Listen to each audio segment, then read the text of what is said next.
to a new segment here on the Nerd Card called Nerd Card Ranks. Ranking. We are ranking stuff.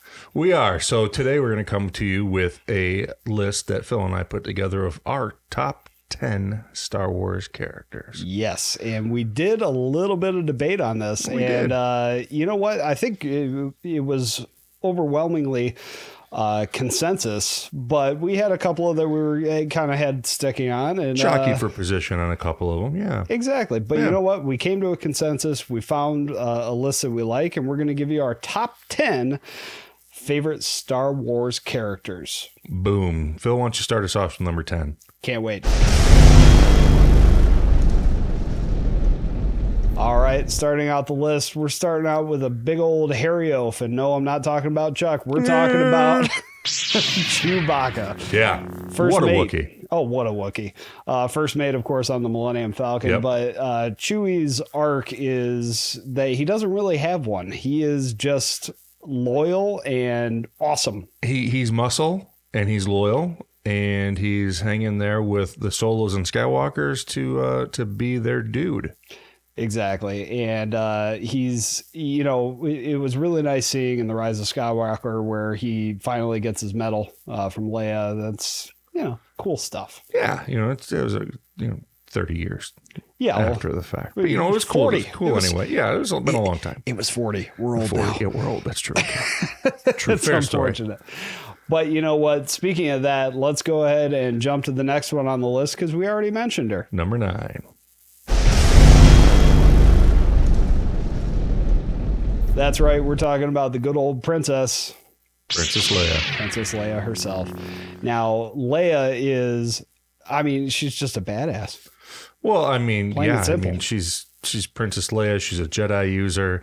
Very powerful Jedi user that they never fully develop, unfortunately, in all 9 of those movies. Right. But she's great. I mean, she's the whole reason, you know, the whole plot of the first movie to go save the princess, at least one of the main plots. Yeah. That's why they get on the Death Star. That's why they do all the things that they do is because of Princess Leia. Well, and then she saves herself because she takes charge. She's a combat tell that badass. walking carpet to get out of my way. Exactly. You know, and at the end, in the last movie, she brings her son back from the dark side by communicating with him over, you know, light years, which obviously shows how powerful in the Force that she is, like her brother. Exactly. You know, Luke.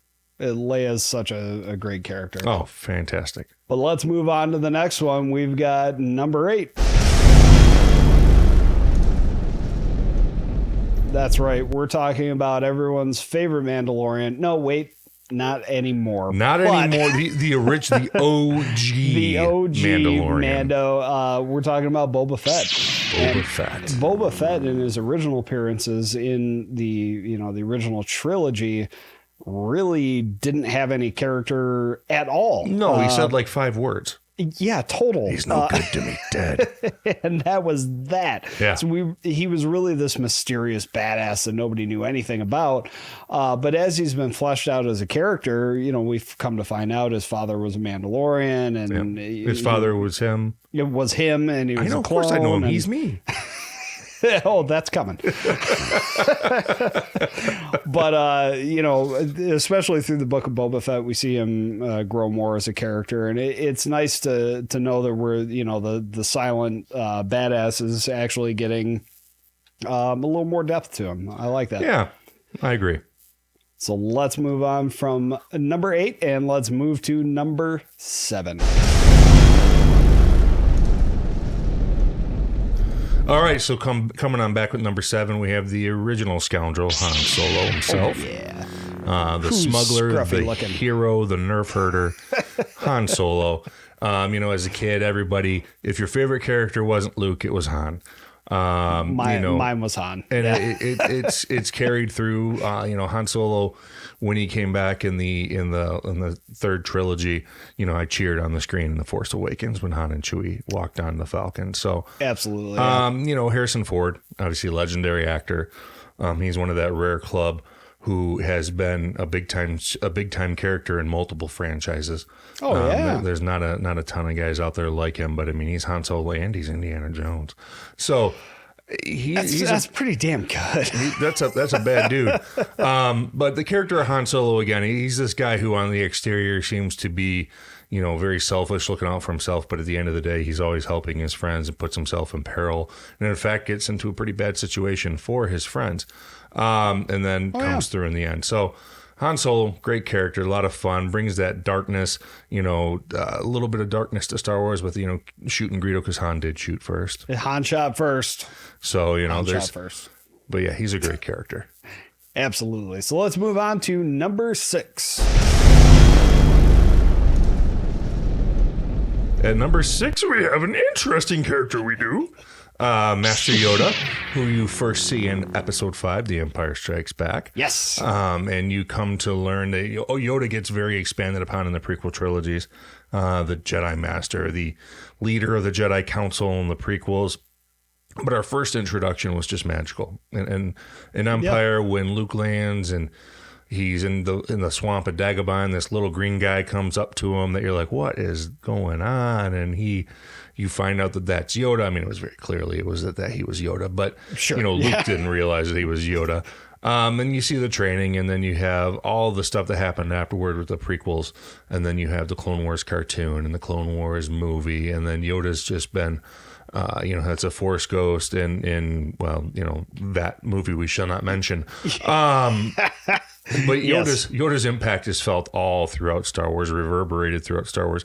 Of course, yeah. Well, from decisions that he made. He's responsible for training an entire generation or 2 or 3 or 4 or 5 or 6 of Jedi. And you're absolutely right. You definitely feel his impact and his good and bad, his mistakes throughout the series.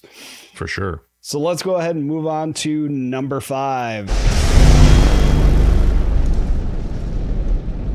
All right, so number 5 is a favorite of both Phil and I. You're damn right. One of the coolest villains that originally felt wasted. Went out like a punk. Darth Maul. Darth Maul. And I remember seeing the Phantom Menace and like, why kill him? He's so cool. And then they retconned it. Dave Filoni, thank you. Yes. Retconned it, brought him back in the Clone Wars, and he became a major player in what's now canon of Star Wars. Yes. And Darth Maul went from an underutilized to a fully realized character. And he's just, with the horns on his head and the cool, facial markings and the double-bladed lightsaber. Well, he's not only got a cool look, all of that stuff, but, throughout the Clone Wars, we actually find that he does have a lot of character depth with his brother Savage. And, he goes so far as to take over Mandalore. Yeah, and start the first or take over all the crime syndicates. Just incredible. He's such a great character in depth, and if you haven't watched the Clone Wars series, watch it. It's worth it just for Maul's arc. Just for Maul's arc, yeah, man. Yeah. It's fantastic. Number 4 on this list is the guy who's responsible for dispatching number 5 on our list, and that is, of course, good old Obi-Wan Kenobi. Of course I know him. He's me. Yes. Told you we'd get to that. Absolutely.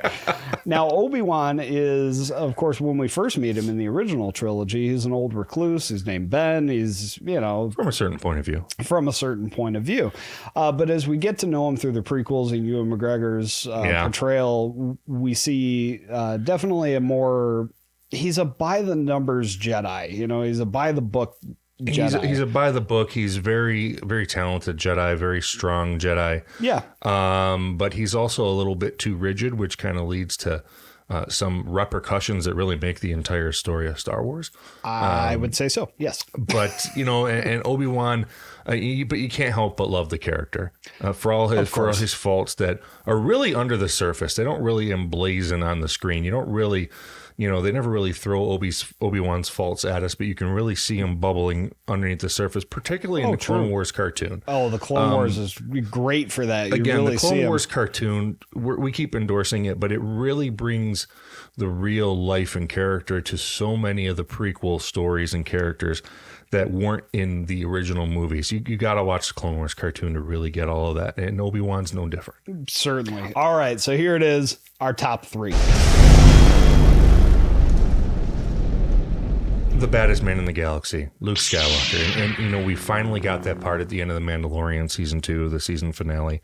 You know, Luke is the guy you follow from the beginning. Yep. As a kid, you know, I've said this in other videos that, you know, you have superheroes, but there was only one, there was Luke Skywalker. That was it. There was no one bigger than Luke Skywalker. And then you go through the progression through Return of the Jedi, and then we get nothing until The Mandalorian of how he actually should be, of a representation of what he would be. Yeah, we hadn't got to see Luke be an absolute badass until The Mandalorian. I mean, he beat Darth Vader and the Emperor. Yeah. In the same sequence, the same time. He became the most powerful Force user in the galaxy, and we never got to see it until The Mandalorian came out. But exactly. I digress. Luke deserves all of that through there. He is ultimately, Obi-Wan believes him to be the chosen one. And if you don't know what that is and you're watching this video, you should watch some more Star Wars. But he is. Luke is the chosen one. But unfortunately, he was treated with such disrespect in The Last Jedi that we never saw him be the chosen one. And which really kind of counterfeited his whole position in that last trilogy. It really did. And it was such a sad thing to see. But luckily, we got The Mandalorian that totally redeemed it. Thank you, Dave Filoni. Yes, exactly. Thank you, Dave Filoni, for finally giving us the Luke that we needed to see. Yeah. All right, that's going to bring us to our top 2, and it may surprise you, but we're going to come right back with number 2. Number 2. I'm sure you weren't expecting this, but number 2 is going to be Darth Vader. I am your father. Darth Vader is the most recognizable face in the entire world. 100%. Even if you haven't seen Star Wars, you know who Darth Vader is. And his arc is the entire centerpiece of all 9 movies. I mean, it really is, because even Kylo Ren, you know, goes back and he's trying to follow Darth Vader's legacy. But what we really see is the journey of a young boy, Anakin, into this Darth Vader, and then finally redeemed. Yep. And he's just such an interesting character, and he's portrayed very well, I think, and this is an unpopular opinion, I think he's portrayed very well as an awkward teenager by Hayden Christensen. And you can not really see how he gets there, goes from Star Jedi to, you know, the Lord of the Sith in the original, first 6 movies. But through the Clone Wars, we find... That's Anakin. That's Anakin. Matt Lanter is the one who really makes that character, in my opinion. And we see how he can actually go from being the Star Jedi to Darth Vader, because, I mean, he really was treated unfairly. And he was. And you see Obi-Wan's prickiness that you don't necessarily see in another thing. I mean, you see it a little bit in the Clone Wars, but it's really... really present in the Clone Wars cartoon, not the movies. Oh yeah. And you can really see why Luke I keep saying that, why Anakin feels the way he feels from Obi-Wan, the way that Obi-Wan treats Anakin. Yeah. And you understand some of the decisions of why he's pushed to the brink from in the cartoon. Well, and it's not just Anakin, though. It's the entire Jedi Order. It's the entire Jedi Council. They just don't handle him the right way. And as a result, we get the baddest man in the galaxy, Darth Vader. That we do. All right, so let's go ahead and reveal our number 1 pick. We're going to do that right now. All right, we're back. And you know what? It's funny. We wrote our list separately, and we both had the same one on top. We do. Snips. Ahsoka Tano. You bet. Darth Vader's Padawan. Not really Darth Vader, Anakin Skywalker's Padawan. Yes. But Ahsoka Tano, and again, for those of you who don't know what Ahsoka Tano is, just go watch some of the Star Wars videos and come back to this. Go watch the Clone Wars, go watch Rebels, go watch Mandalorian. Ahsoka was the first character created by Dave Filoni when he got the job to create the Clone Wars cartoon movie and TV series. And she has, since her creation, has become the glue that holds the fabric of Star Wars together. Certainly. And definitely not within, obviously, the movies that she didn't exist during. But her character arc is just so good. I mean, all the way across from a young Padawan, she becomes disenfranchised with the Jedi. And then ultimately... becomes the first gray Jedi. She does. She's not a Jedi, as she famously says, what Chuck just said. But she definitely holds, she's on the side of good. She's not on the side of bad, not on the side of good specifically, but she's definitely a hero. Yeah. And her arc is one of the most heartbreaking. And, because she was completely mistreated by the Jedi Council. And to see, that's why we talked about earlier when we talked about Yoda and some mistakes that he made. To be as powerful as Yoda was and as knowing as Yoda was and in tune with the Force as Yoda was, the fact that he couldn't see things and he went along with expelling Ahsoka from the Jedi Order says tons about how misguided the Jedi were. Certainly. Which led to their fall. And Ahsoka, they even gave her the chance to come back into the Order after, and she's like, "No, you guys aren't. There's something wrong with you guys." Yeah, she said F-words. "I'm not coming back." Yeah, F-words to that. Exactly. And as Phil said, Snips is a nickname that you see a lot between Anakin. Anakin calls her Snips. She calls Anakin Sky Guy. And I'm hoping that with the new series that comes out with Anakin and Ahsoka series, and Anakin is going to be in Ahsoka series, that we get to see that brought to life in the live screen and live action. I want to see Hayden Christensen call Ahsoka Snaps. Yeah, me too. Snaps. All this. Yeah, don't call her Snaps. Call her Snips. I give up. So that's it, guys. Yep. That is our top 10 Star Wars characters list. Let us know what you think in the comments. Did we get it right? Email. We got a little email here for you. Check out the email. Send us what you think. Did we get it right? Did we get it wrong? Are we missing a few? How vehemently do you disagree with Ahsoka Tano being number one? Let us know. We want to know. In the meantime, I will remind you to check us out on YouTube, Facebook, Instagram, Twitter, SoundCloud, Spotify, all that good stuff. We are out there. And with that, we will say, what's on your nerd card?